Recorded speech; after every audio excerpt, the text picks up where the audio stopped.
অন্তর্বর্তী সরকারের দায়িত্বটা অন্তর্বর্তী দায়িত্ব। তো তাদের কাছ থেকে নিশ্চয়ই আপনি সমস্ত কিছু প্রত্যাশা করাটা অন্যায় হবে। 17 বছর ধরে আমরা যেই মানুষের ভোটাধিকার প্রয়োজন অপেক্ষা, যে তরুণরা এখানে বসে আছেন, এই তরুণরা 3-3.5 কোটি মানুষ ভোট কি বলে তারা জানেই না। তারা এটা হাসিনা পুরোপুরি এটাকে তারা ভুলিয়ে দিয়েছে। প্রফেসর ইউনূসকে সেজন্য ধন্যবাদ জানাবো।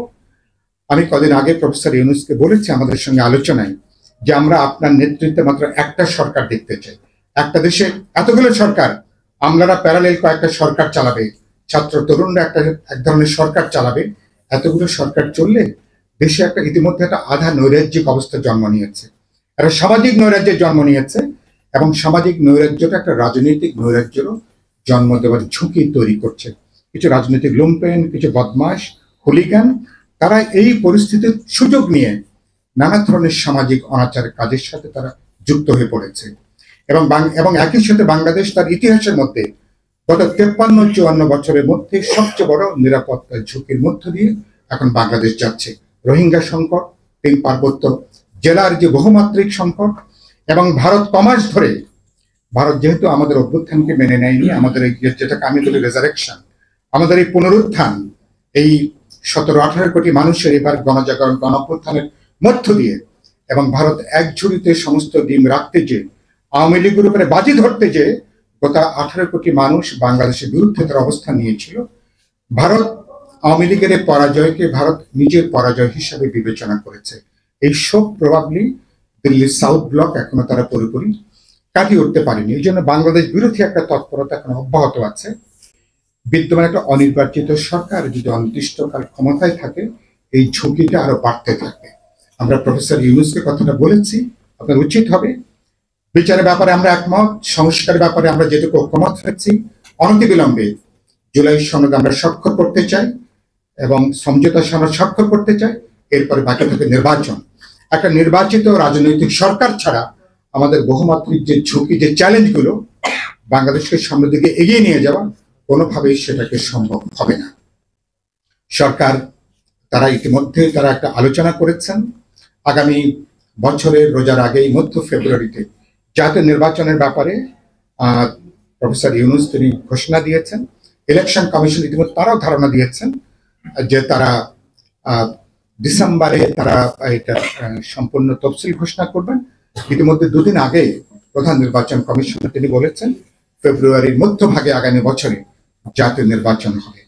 সেই নির্বাচনটা, এবং আমি বলেছি সেই নির্বাচন অবাধ, নিরপেক্ষ, বিশ্বাসযোগ্য হবে।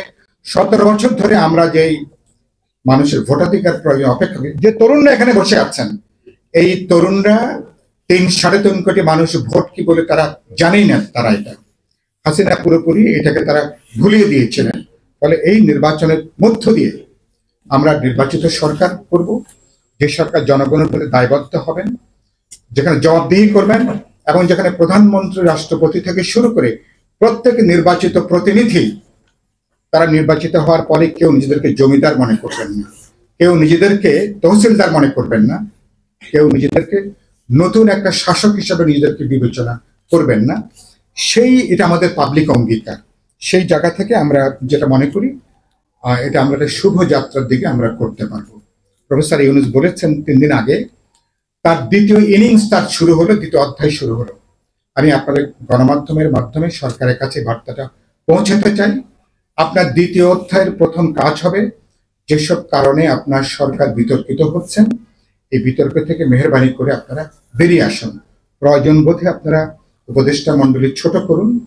যারা বিতর্কিত হয়ে আছেন তাদেরকে অনুরোধ করেন সেখান থেকে অব্যাহতি নেবার জন্য, কারণ আপনাদেরকে অনেকটা নির্দলীয়, নিরপেক্ষ, তত্ত্বাবধায়ক সরকারের বৈশিষ্ট্য নিয়ে কাজ করতে হবে। কোনো বিতর্কের মধ্যে যদি আপনারা জড়িয়ে পড়েন তাহলে আমার নির্বাচন অপ্রয়োজনীয় বিতর্কের মধ্যে পড়বে, নানা অপ্রয়োজনীয় প্রশ্ন আমাদেরকে মোকাবেলা করতে হবে। আমরা আপনাদেরকে বিতর্কিত করতে চাই না, এবং আমরা সংস্কার বিচারের প্রক্রিয়ার মধ্য দিয়ে আগামী নির্বাচনটা আমরা সম্পন্ন করতে চাই। শেষ করব আমি যে কথাটা বলে, আমাদের এই ছাত্র তরুণদের মাথায় রেখে সংস্কারটা করছি। এখানে আমি আজকে আমাকে 2টো গণমাধ্যম জিজ্ঞেস করছিলেন যে রাজনৈতিক দলের সংস্কারটা কি হবে। আমি নিশ্চয় বিশ্বাস করি আমরা রাষ্ট্র, প্রশাসন, সংবিধানে যে সংস্কারের আলোচনাটা করছি, জুলাই সমঝোতা সনদ আমরা এ মাসে নিশ্চয়ই এটা স্বাক্ষরিত হবে, কিন্তু একই সাথে এর যেটা অধিকারটা এটা রাজনৈতিক দলগুলোর মধ্যে এটা পড়তে বাধ্য।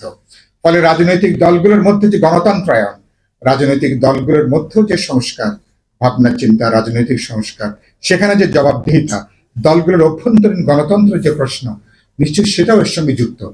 দলে যদি গণতন্ত্র নিশ্চিত করা না যায়, নিশ্চয়ই কোনো রাষ্ট্র সমাজও গণতন্ত্রটা নিশ্চিত হবে না।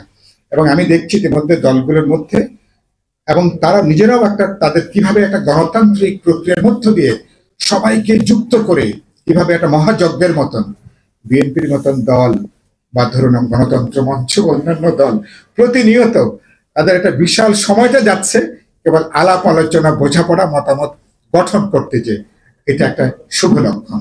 আমি আশা করতে চাই সেই জায়গা থেকে। আর তরুণদের ক্ষেত্রে আমার একটাই কথা, আপনারা একটা অসাধারণ আপনারা একটা পর্যায়ে পার করেছেন, হতাশাটা শেষ কথা নয়। আমার একটা খুব প্রিয় লাইন আছে জীবনানন্দ দাশের, রক্তে তার এসেছে ঘুমের স্বাদ এখন নির্জনে, রক্তে তার এসেছে ঘুমের স্বাদ এখন নির্জনে। রক্তে যদি তরুণ যুবকদের যদি ঘুমের স্বাদ এসে যায়, তাহলে আমরা খুব বেশি এগোতে পারবো না। আমি ওদিন বিএনপির 1 জুলাই বিএনপির প্রোগ্রামে কথাটা বলেছিলাম, সাপে কাটা রুগীকে বাঁচিয়ে রাখতে হয়। বলা হয় সাপে কাটা রুগী নাকি যদি ঘুমিয়ে পড়ে তাকে জাগিয়ে রাখতে হয়, যদি উনি ঘুমিয়ে পড়েন তাহলে রুগী নাকি মারা যান। বাংলাদেশ এখন একটা ক্রস রোডের মধ্যে আছেন, একটা অসাধারণ সম্ভাবনা, অমিত সম্ভাবনা। অন্তর্বর্তী সরকারের দায়িত্বটা অন্তর্বর্তী দায়িত্ব, তো তাদের কাছ থেকে নিশ্চয়ই আপনি সমস্ত কিছু প্রত্যাশা করাটা অন্যায় হবে।